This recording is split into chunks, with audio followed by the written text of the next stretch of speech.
நமது அரசால் பெண்கள் பயன்பெறும் வகையில் அவர்களின் முன்னேற்றத்திற்காகவும் பாதுகாப்பிற்காகவும் பல்வேறு திட்டங்கள் தீட்டப்பட்டு இதுவரை சிங்கப்பெண் சிறப்பு அதிரடிப்படை திட்டம், தாய்மாமன் தங்கமோதிர திட்டம், வெற்றி மகளிர் ஆடுகள் வளர்ப்பு திட்டம், அண்ணனின் சீர்திட்டம் போன்ற திட்டங்கள் அறிவிக்கப்பட்டு அதற்கான நிதி ஒதுக்கீடும் செய்யப்பட்டு நடைமுறைப்படுத்த நடவடிக்கைகள் மேற்கொள்ளப்பட்டு வருகிறது.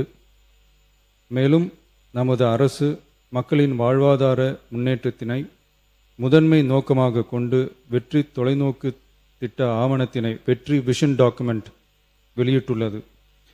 அந்த திட்ட ஆவணத்தின் அடிப்படையில் இலக்கு நிர்ணயம் செய்து பல்வேறு திட்டங்கள் அடுத்து வருகின்ற 1ஆம், 3ஆம் மற்றும் 5ஆம் ஆண்டிற்குள் நிறைவேற்றத்தக்க திட்டங்களாக வகைப்படுத்தப்பட்டுள்ளது. சிறப்பினமாக பெண்கள் பயன்பெறும் வகையில் பல்வேறு திட்டங்களுக்கு செயல் வடிவம் கொடுத்து இவ்வரசு நிறைவேற்றும். கடந்த 4 மாதங்களாக வளைகுடா பகுதியில் நிலவி வரும் போர் சூழல் காரணமாக எரிவாயு சிலிண்டர் கிடைப்பதில் தட்டுப்பாடு நிலவி வருகின்றது. இதனால் மாற்று எரிபொருளை பயன்படுத்தி வருவதாலும் எரிவாயு சிலிண்டர் விலை உயர்வினாலும் பொதுமக்கள் தங்களது வருவாயிலிருந்து கூடுதலான தொகையினை செலவிட்டு இன்னலுக்கு ஆளாகி வருகின்றனர். இதனை கருத்தில் கொண்டு நிதி நெருக்கடியான சூழலிலும் பொதுமக்களின் நிதிச்சுமையினை குறைக்கும் வகையிலும் பொதுமக்களின் நலனை பாதுகாக்கவும் மக்களுக்கு அளித்த வாக்குறுதியை நிறைவேற்றும் நோக்கிலும் எரிவாயு சிலிண்டருக்காக செலவழிக்கப்பட்டு வரும் தொகையினை அவர்களுக்கு வழங்க அரசு முடிவு செய்துள்ளது.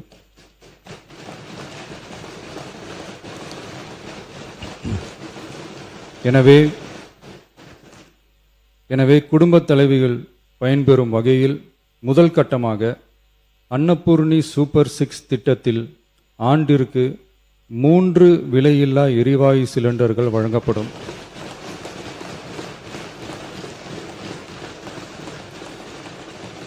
எரிவாயு சிலிண்டருக்கான விலை பயனாளிகளின் வங்கி கணக்கில் நேரடியாக வரவு வைக்கப்படும். இத்திட்ட பயனாளிகள் எரிவாயு சிலிண்டர் பதிவு செய்து சிலிண்டர் பெற்றவுடன் எண்ணெய் நிறுவனங்களிடமிருந்து பட்டியல் பெற்று சிலிண்டருக்கான விலை பயனாளிகளின் வங்கி கணக்கில் வரவு வைக்கப்படும். இத்திட்டத்தினால் சுமார் 1,30,16,104 குடும்பங்கள் பயனடைவார்கள்.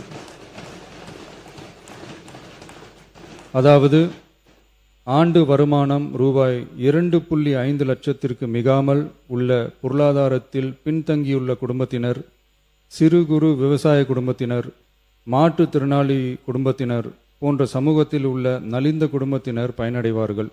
இத்திட்டத்தினை செயல்படுத்துவதற்கான ஆயத்த பணிகள் துவங்கப்பட்டுள்ளது. இத்திட்டம் வரும் பொங்கல் பண்டிகை ஜனவரி மாதம் முதல் செயலாக்கத்திற்கு கொண்டு வரப்படும்.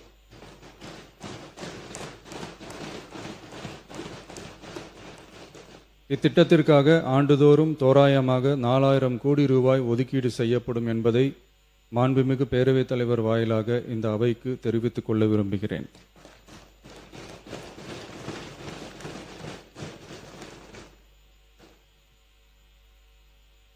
மாண்புமிகு பேரவைத் தலைவர் அவர்களே, சென்னையில் உள்ள மீனம்பாக்கம் விமான நிலையம் இந்திய விமான நிலையங்கள் ஆணையத்தால் AAI இயக்கப்படுகிறது. தற்போது இந்த விமான நிலையம் ஆண்டுக்கு 30 மில்லியன் பயணிகளை கையாளும் திறன் கொண்டதாக உள்ளது. வளர்ந்து வரும் சென்னை மாநகரத்தின் தேவைகளை கருத்தில் கொண்டும் பயணிகளின் வசதிகளை கருத்தில் கொண்டும் தொழில் வளர்ச்சியினை கருத்தில் கொண்டும் சரக்கு போக்குவரத்தை அதிகரிக்கும் வகையிலும் புதிய விமான நிலையம் அமைப்பதற்கான தேவை ஏற்பட்டு உள்ளது. புதிய விமான நிலையம் அமைப்பதற்கு தேர்வு செய்யப்படும் இடம் பெரிய அளவில் விவசாயிகளை பாதிக்காத வகையிலும் அதிக அளவில் குடியிருப்புகளை அகற்றாத வகையிலும் அமைய வேண்டும். ஆனால் முந்தைய அரசு விவசாயிகளை பெரிய அளவில் பாதிக்கும் வகையிலும் குடியிருப்புகளை அதிக அளவில் அகற்றும் வகையிலும் விமான நிலையத்தை அமைப்பதற்கான முயற்சிகளை மேற்கொண்டது. ஏகனாபுரம் மற்றும் இதர கிராம மக்கள் இந்த விமான நிலையம் அமைப்பதை எதிர்த்து நடத்திய போராட்டங்களை அறிந்து நான் 20/1/2025 அன்று அப்பகுதிக்கு சென்று அங்குள்ள மக்களின் குறைகளை கேட்டறிந்து பின்வரும் அறிவிப்புகளை வெளியிட்டேன். சென்னை பரந்தூர் மற்றும் அதனை சுற்றியுள்ள 12 கிராமங்களில் அமைய இருக்கும் விமான நிலையத்தை எதிர்த்து போராடும் மக்களுடன் நான் உறுதியாக நிற்கிறேன்.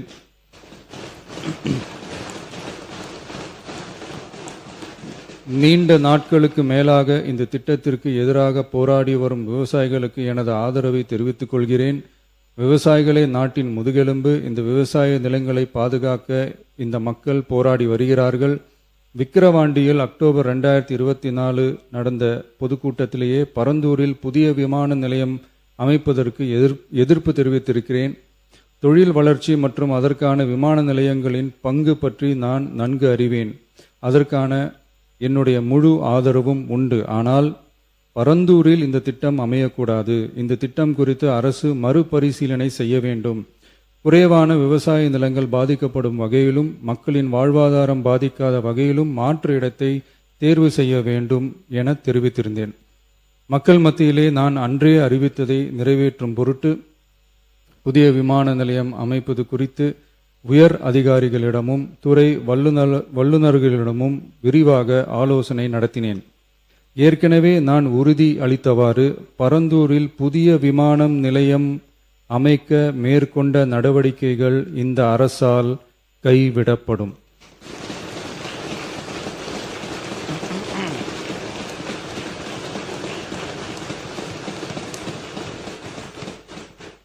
துறை சார்ந்த வல்லுநர்கள் மற்றும் கல்வியாளர்கள் ஆகியோர்களிடம் கலந்தாலோசித்து விவசாய நிலங்கள் மற்றும் குடியிருப்புகளுக்கு பெரிய அளவில் பாதிப்பு ஏற்படாதவாறு புதிய விமான நிலையம் அமைப்பதற்கான பொருத்தமான சில மாற்று இடங்கள் தேர்வு செய்யப்பட்டுள்ளன. அவ்விடங்களில் தொழில்நுட்ப ரீதியான சாத்தியக்கூறுகளை சம்பந்தப்பட்ட துறைகள் மூலம் விரிவான ஆய்வு மேற்கொண்டு புதிய விமான நிலையத்திற்கான இடம் விரைவில் இறுதி செய்யப்படும். இதற்கிடையில் சென்னை மீனம்பாக்கம் விமான நிலையத்தை மேலும் விரிவாக்கம் செய்து அதன் வடமேற்கு பகுதியில் ஆண்டுக்கு கூடுதலாக 20 மில்லியன் பயணிகளை கையாளக்கூடிய டெர்மினல் 5 என்ற புதிய பயணிகள் முனையம் அமைக்க ஏர்போர்ட்ஸ் அத்தாரிட்டி ஆஃப் இந்தியாவுடன் இணைந்து அணுகுசாலை மற்றும் மேம்பாலம் அமைப்பதற்கான நடவடிக்கைகள் மேற்கொள்ளப்படும். சென்னை மீனம்பாக்கம் விமான நிலையத்தில் தற்போது நடைபெற்று வரும் டெர்மினல் 3 பயணிகள் முனையம் கட்டுமான பணிகள் முடிவுற்ற பின் ஆண்டுக்கு 35 மில்லியன் பயணிகளை கையாளக்கூடியதாக இருக்கும். மேலும் புதிய டெர்மினல் 5 பயணிகள் முனையம் செயலாக்கத்திற்கு பிறகு ஆண்டுக்கு மொத்தம் 55 மில்லியன் பயணிகளை கையாளக்கூடியதாக இவ்விமான நிலையம் இருக்கும்.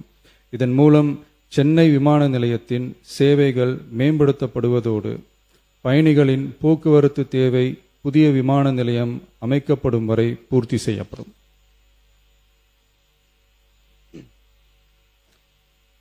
மாண்புமிகு பேரவைத் தலைவர் அவர்களே, ஒரு மாநிலத்தின் உண்மையான முன்னேற்றம் என்பது அதன் பொருளாதார வளர்ச்சியால் மட்டுமல்ல, பெண் கல்வி, வேலைவாய்ப்பு, மருத்துவம், வணிகம் மற்றும் சமூக வாழ்வின் அனைத்து தளங்களிலும் சுதந்திரமாகவும் பாதுகாப்பாகவும் பங்கேற்கும் வாய்ப்புகளாலும் அளவிடப்படுகிறது. மகளிரின் பயண சுதந்திரம் அவர்களின் பொருளாதார சுதந்திரத்திற்கும் குடும்பங்களின் முன்னேற்றத்திற்கும் அடித்தளமாக இருக்கிறது. தற்போது செயல்படுத்தப்பட்டு வரும் மகளிர் கட்டணமில்லா பயண திட்டத்தில் மாநகரம் நகர்ப்புறங்களில் சாதாரண மற்றும் மலைப்பகுதி பேருந்துகளில் 40 கிலோமீட்டர் வரை மட்டுமே பயணம் செய்ய அனுமதிக்கப்பட்டு வருகிறது. எக்ஸ்பிரஸ், எல்எஸ்எஸ், டீலக்ஸ் பேருந்துகள் மற்றும் புறநகர் பேருந்துகளில் கட்டணமில்லா பயணம் அனுமதிக்கப்படுவதில்லை. தமிழ்நாட்டின் எந்த பகுதியிலும் வசிக்கும் ஒரு மகளிரும் போக்குவரத்து கட்டணத்தால் தமது வாய்ப்புகளை இழக்கக்கூடாது என்ற சமூக நீதி சிந்தனையை இவ்வரசு முதன்மையாக கொண்டுள்ளது. இதனை கருத்தில் கொண்டு மகளிர் கட்டணமில்லா பயண திட்டத்தை விரிவுபடுத்தி பெருமளவில் பயனளித்திடும் விதமாக வெற்றி பயணம் என்ற பெயரில் தேசத்தந்தை மகாத்மா காந்தியடிகளின் பிறந்த நாளான அக்டோபர் 2ஆம் தேதி முதல் செயல்படுத்த அரசு முடிவு செய்துள்ளது என்பதை இந்த மாமன்றத்தில் மகிழ்ச்சியுடன் அறிவிக்கிறேன். அதன்படி முதல் கட்டமாக மாநகரம் நகரங்களில் சாதாரண பேருந்துகள் மட்டுமின்றி மாநகரம் நகர்பகுதிகளில் இயங்கும் எக்ஸ்பிரஸ், எல்எஸ்எஸ், டீலக்ஸ் அரசு பேருந்துகளிலும் மகளிர் கட்டணமில்லா பயணங்கள் மேற்கொள்ளலாம்.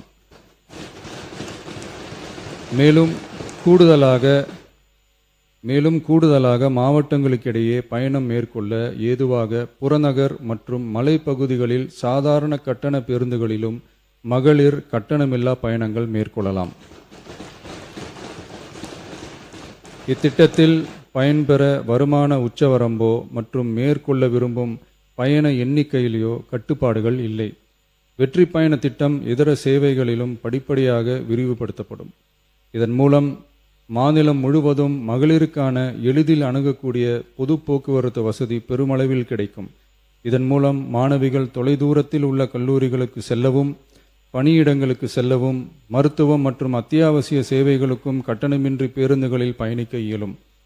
மாண்புமிகு பேரவைத் தலைவர் அவர்களே, வெற்றி பயணம் என்பது கட்டணமில்லா ஒரு பேருந்து பயணம் மட்டுமல்ல, ஒரு மாணவியின் கல்வி, ஒரு தொழிலாளியின் வேலைவாய்ப்பு, ஒரு தாயின் குடும்ப பொறுப்பு, ஒரு தொழில் முனைவோரின் முன்னேற்றம் போன்றவற்றை உறுதி செய்யும் சமூக முதலீடாகும். தமிழ்நாட்டின் எந்த பகுதியில் வாழ்ந்தாலும் மகளிரின் இயக்க சுதந்திரத்திற்கும் பொருளாதார முன்னேற்றத்திற்கும் அரசு உறுதுணையாக இருக்கும். இத்திட்டத்தின் கீழ் திருநரும் டிரான்ஸ்ஜெண்டர் கட்டணமில்லா பயணங்கள் மேற்கொள்ளலாம். வெற்றி பயணம்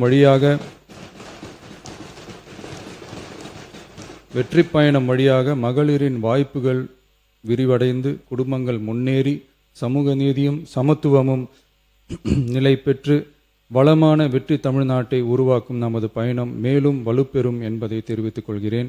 இத்திட்டத்தை செயல்படுத்துவதன் மூலம் ஆண்டுதோறும் தோராயமாக 6000 கோடி ரூபாய் செலவினம் ஏற்படும். நன்றி, வணக்கம்.